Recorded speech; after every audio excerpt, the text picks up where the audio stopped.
Hey, if you want to learn about the art of improv and Long Beach's own Held Together Improv for Life, watch this video. I first learned the art of improv when I moved to LA in about 1995. I had lived in New York. I went to acting school and studied theater at New York University, and I said, hey, let's go to LA. Let's check out the film business. Let's get out there. So I packed up, moved to LA, and I tried to get an agent. And the first thing my agent said to me was, get yourself in improv classes. He said, it'll help you with your auditions. You'll be more flexible, and directors love that. So I said, all right. And, I've always kind of had an inkling towards comedic acting anyway. So I thought this will be fun. And I took my first class at the Groundlings in LA, and I was obsessed. I fell in love with it. I think, in most of my young adult life, I was really spontaneous and goofy and loved to play practical jokes on people. So like the unexpected part of not knowing what's coming with spontaneous improv really, really appealed to me.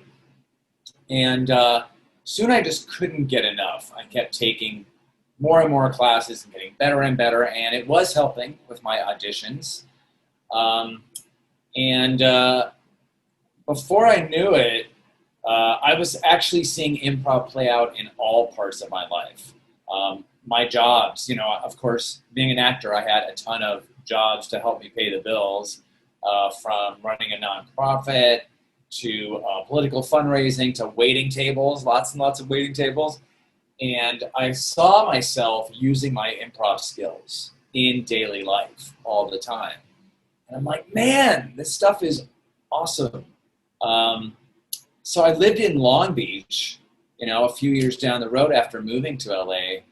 And when I was in LA, it was great, but everybody was an actor. And I thought this needs to be something that everybody does. So I started teaching classes through the Parks and Rec department here, just trying one class. And it was great to see everyday people with regular 9-to-5s, with kids, that maybe hadn't had a performing arts background, really enveloped this craft. And that just made me even more in love with it, more obsessed with it, and wanting to see what the endless possibilities were. Basically, the story of how Held Together came to be goes something like this. I was working at a nonprofit in 2008 to 2009, and then the big recession hit, and I was laid off. Well, during that time, I started teaching an improv class for fun through the Parks and Rec department. And when I was laid off, I thought, man, I don't want to fight for another job that isn't a passion job, that 100 other people want. So I decided to buckle down and see what I could do with this improv thing. Thank goodness, thank you, Obama, for extending unemployment benefits. So I lived on very meager means for a long time. And I kept teaching this improv comedy class, and people kept taking it over and over and over. And of course, then there was a big discrepancy between the people that had taken it several times and the people that were coming in new. So I said, okay, we need to create a second level class. Well, those second level people became so good that they needed an outlet to perform. So we created a troupe, and very casually I went to a local coffee house here called Hot Java, and I had seen an acting class perform there before.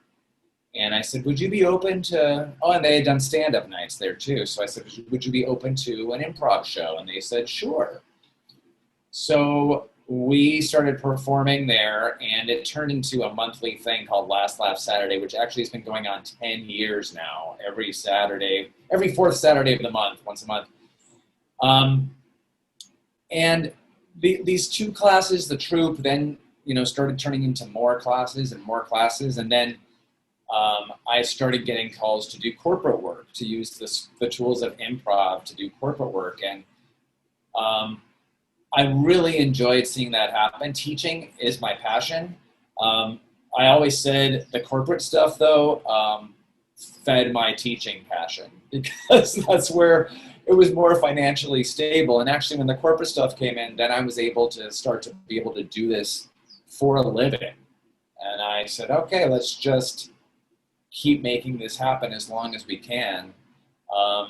And, you know, before you know it, I was able to extend my craft. I kept taking classes through Second City and Improv Theater and Upright Citizens Brigade, and learning more and more about different kinds of improv, from musical improv to narrative to different genres like a superhero, origination story, or John Hughes teen comedy movies. And so we just kept expanding our curriculum and expanding teachers, and now it's 10 years later, and we just have those kind of three different arms: the performances, the school, and the corporate work. And that has developed into the Held2gether story, where actually, like, making improv into a career, something I am grateful for every day. We had a troupe, and then more and more people started coming through the ranks, and so we started a First Fridays. Bixby Knolls in Long Beach has a First Fridays, and we had a secondary troupe, the Friday troupe, performing there. And we would have guests from the Friday troupe perform with the main troupe. Eventually, we ended up just merging everybody into one troupe. We started with short form improv scenes and games and shows, and eventually we started exploring into long form. This was basically to offer a more challenging concept of improv to those that had become pretty advanced. And our first long form like classes and shows were based on what's called the clap-in technique from Groundlings. And these are about 30 to 45 minute sets where you can play multiple characters, go forward and backward in time, and you're listening for 45 minutes to everything that's happening, because you could be pulled in at any time as any different character. So, you know, where you have a short form improv scene and you know it's going to be 3 minutes, you're going to heighten your character, and then you're done. You're like, all right, I don't really need to, like, now I can enjoy and watch other people. This is kind of like doing a play, an unscripted play. You are just continually building and creating character arcs throughout. However, that format is fast-paced. Also, being an actor and coming from a theatrical background, I wanted to do more slow, long-form storytelling. So after taking a Tennessee Williams narrative class at Improv Theater, which I just fell in love with and started to connect after several years of doing just comedy, delving into my acting roots, I then started to share that with the class, and we started teaching how to do some long-form narrative stories where you're playing one character throughout it, and maybe you're doing an improv show for an hour, hour and a half as that one character without a script. And that was just really fulfilling, and saw that we could bounce into so many different genres after that. So that's when we started applying that format to unscripted musicals, John Hughes, Tennessee Williams. We had one called Masks and Mayhem, which was a superhero story. So basically, you know, the tools of improv really help anyone, from just pure laughter and joy to building confidence and playing. But these long form concepts actually kind of delve more into the theatrical and acting range for those that want to pursue that path. I think it's really important to have an improv company and troupe based in Long Beach, because there's so much talent out here. There's so much talent, and I think people kind of look at it as separate than LA. And I do think of it as separate than LA too. I think that's a good thing. Long Beach has its own really tight community and diversity. And so to be able to build a strong improv connection and troupe here, I think is really, really powerful and important. I was one of the people that was commuting to LA and taking that 90 minute to 2 hour drive every time I wanted to take a class or see a show. And I've had so many people from Orange County and Long Beach and surrounding cities tell me, thank you so much for providing this outlet so much closer to us. Um, and just like so many of the wonderful community theaters that are in this area too, that put on fantastic work, I think it's important to show that there's a lot of professionally trained people here that are really talented and have their own unique comedic voices. So I'm so happy to have been an integral part of creating that here, and to see that now many other folks have followed suit as well. We definitely incorporate the city of Long Beach into our content as well. Sometimes we're hired to do it. Actually, the city of Long Beach hired us to do an improv set that incorporated a lot of the things that happen with the city, using Queen Mary, playfully, using Signal Hill as a plot point, and Mayor Robert Garcia comes up as a character sometimes. So we've had a lot of fun just incorporating the uniqueness of the community, because Long Beach is very much a big city, small town. It has everything you could want access to, but it's so community oriented, and everybody knows everybody and knows all the restaurants, knows all the stores. So we have a lot of fun incorporating different parts of Long Beach and different people into our shows. And there's always those fun kind of inside jokes about Long Beach that the Long Beachians know. So yeah, the core of improv, anywhere you go, is yes and. Is saying yes, and we call it agreement when we're in classes, but it's really acceptance. Acceptance of whatever is in front of you. So for those that may not be familiar with improv, it's basically taking what's right in front of you and creating value from it. So you do that when you have a midnight snack at night and you're opening the fridge and you're looking at what you have left. Oh, there's half a jar of peanut butter, some sardines, and some spinach. What am I going to make with this? And you create a snack. That doesn't sound very appetizing, but you're improvising. Same thing with, there was a TV show called MacGyver who would defuse a bomb with a toothbrush and a teddy bear somehow, because that's what he had access to. So with improv, the art of improv, it's unscripted comedy. So basically you're taking whatever your partner is saying to you. So if they say, if you're thinking, oh, I'm going to be Batman in the scene, but they say, oh, Chief Monaco, that's a big fire you put out today. You say, oh, okay, I'm a fireman. How can I incorporate this into? I'm going to accept that that's the situation. So that's the yes part. And then the and part is not only embracing the information or what's around you, but adding to it. Okay, how can I make this even better? Like, yes, not only am I going to now say I'm a fireman, but I'm going to say that I come from 5 generations of firemen. Yes, that was a big fire. My 5 generations of grandparents who were also firemen would be so proud to see that I put this out.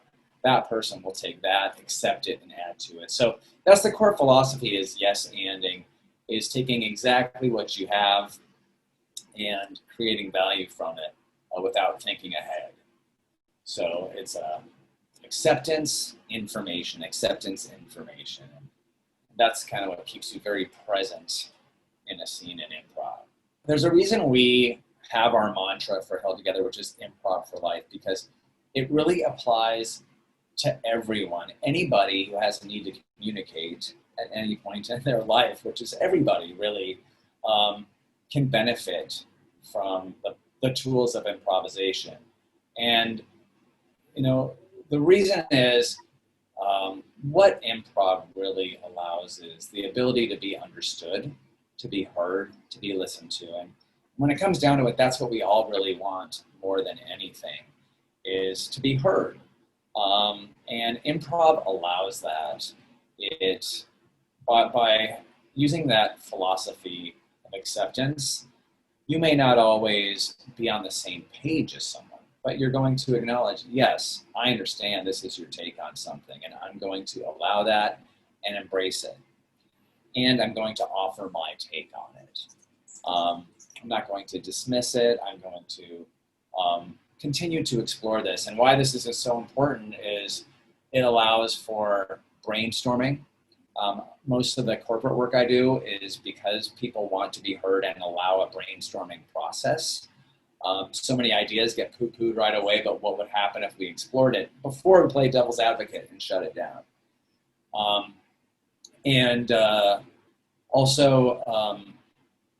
It helps you take risks and get away from the fear. You say, okay, well, what happens if we did do this? What if I commit to this right now? And every time you get on stage, it's the most exhilarating and scariest moment of your life. So I think that as a performer, think about what it's like for someone that is not a performer to get up there, to present themselves, take those risks and say, wow, I did that. You get used to building that habit of committing and taking risks. And what that does is whenever we're in life and something comes our way, which is unexpected, which is really, to be honest, all the time, because life is unscripted, it's improvised, you can use these tools to say, okay, let's face this, let's go with it and see what happens. And I think that continual habit building of taking risks ends up,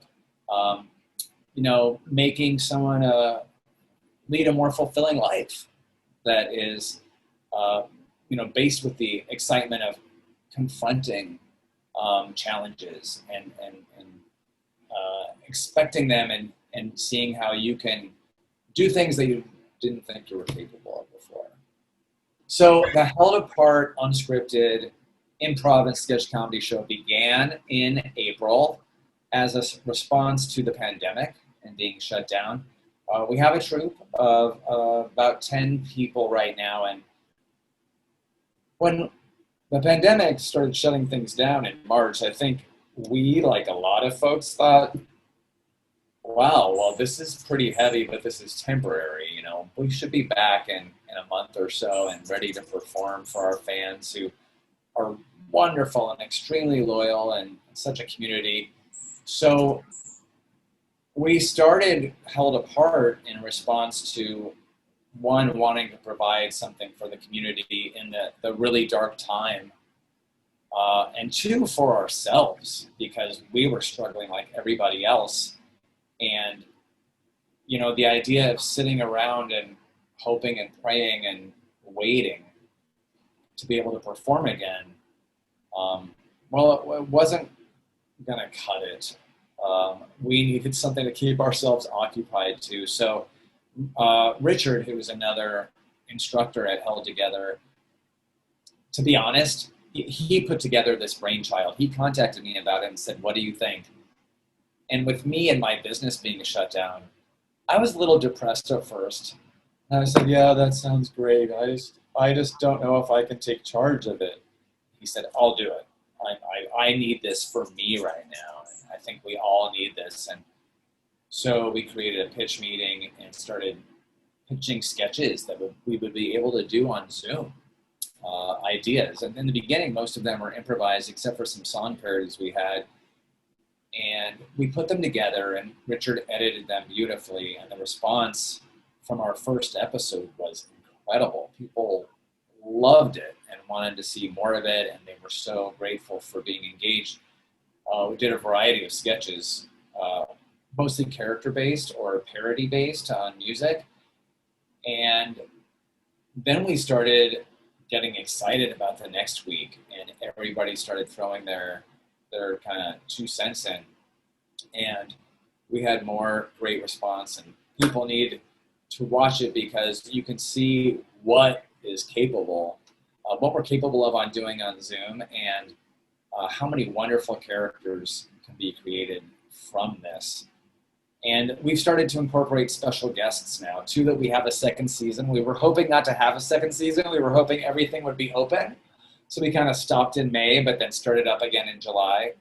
And I think people will get a real kick out of it, that we're really going through a Saturday Night Live type format where we meet on Monday, come up with pitches and sketches, record them all week, and we're done, and the show is on Saturday, which is kind of how they work really quickly. So I think I want people to just relax, have a good laugh, but also see what's possible under these circumstances, that we can't give up. We gotta keep stretching ourselves and providing joy and laughter for ourselves and each other, even through this time. So while there's nothing like doing improv in person, I think what I've learned from this is that we've created another kind of facet for performing in Held2gether, and I think the virtual thing is going to stay and complement the live format once we are all ready to go again. Also, virtually, we started doing some online classes. In the beginning, we did something in April called a mental health check-in, which is just to check in with everybody, see how they're doing. For half an hour every day, we had a check-in and a class that was free, just offered for the community. And sometimes people would talk the whole half hour just about, mentally how they were holding up. And then sometimes we'd talk for 10 minutes and play for 20. When we started seeing this happening for longer, we continued to offer some free options, but also develop some classes that we're teaching now. Scene work, character. We're doing an unscripted soap opera class, which, it's been trial and error to see what's really good for Zoom. But these ones we found out lend themselves to Zoom and still doing some powerful improv. So yeah, fortunately, we've had some classes, especially since July, some 4 to 6 week classes, which have gone really well. And, we're just, improvisation is all about adaptation. So we're trying to adapt the best we can too, and create some opportunities for people to join in too. So the Held2gether troupe is a very diverse group of people. We range everywhere from 25 years old to 65 years old, all different backgrounds, ethnicities, and it's just a wonderful balance of people. Some of us, like Richard and I, have been around since close to the beginning. Of course, I've been around since the beginning. I think Richard's been there 10 years, 8 to 10 years. And we also have some new troupe members that came in last year that have really added a lot of balance to the troupe. I think after having a troupe for 10 years and, people have come and gone and tried other things, what's really wonderful about this group of people right now is they've kind of come to be in the troupe as part of the community first. And so there's a real sense of collaboration and community that comes into it, where it feels as an ensemble, everybody's kind of looking at the big picture, whether that's an improv scene or the show or the community as a whole. So I'm really, really just proud to be a part of it and to be able to be witness to the different kinds of talent everybody has.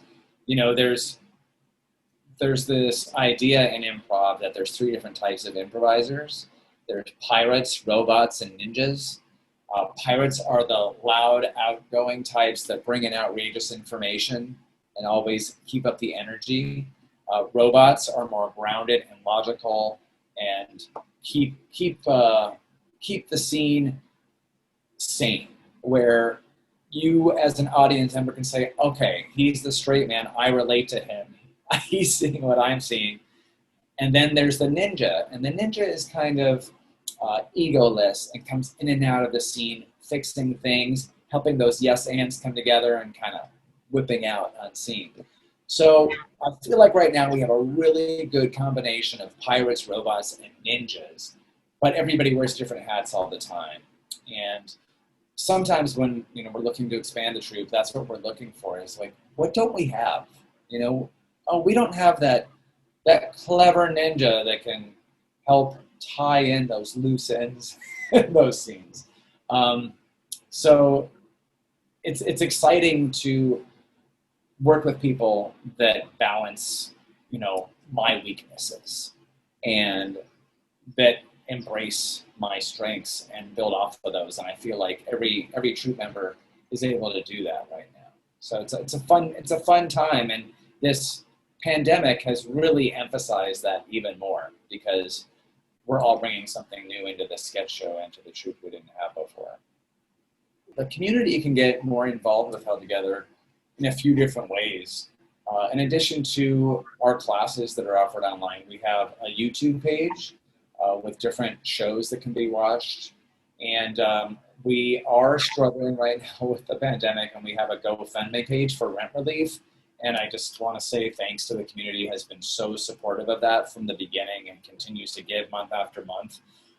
We work with a group who runs the building called the Bixby Knolls Business Improvement Association.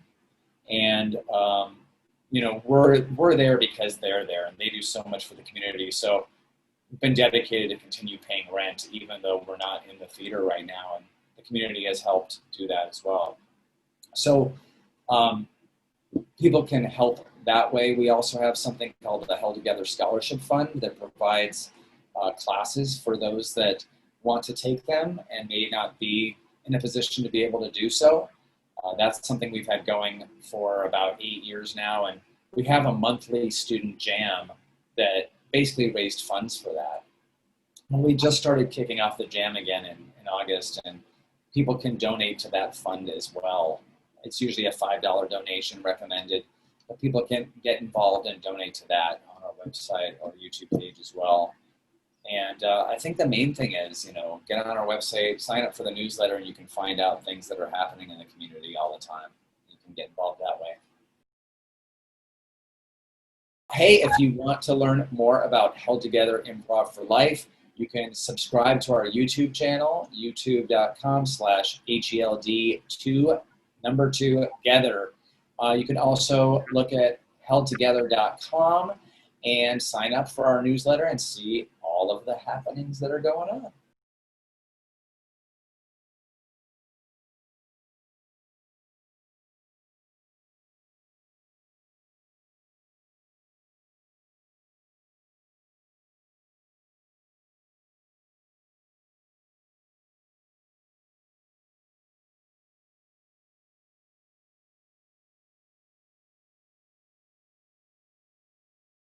If taking improv classes with Held Together sounds like something that you might want to try, I recommend checking out our website. That's www.held2gether.com. That's held, the number 2, gether.com. You can also check out our Held Apart show on YouTube at youtube.com/held2gether. And you can also find us on all the social media pages if you search Held Together on Instagram, Twitter, and Facebook. Hey, if you want to learn more about Held Together Improv for Life, you can subscribe to our YouTube channel, youtube.com/HELD2gether. You can also look at held2gether.com and sign up for our newsletter and see all of the happenings that are going on.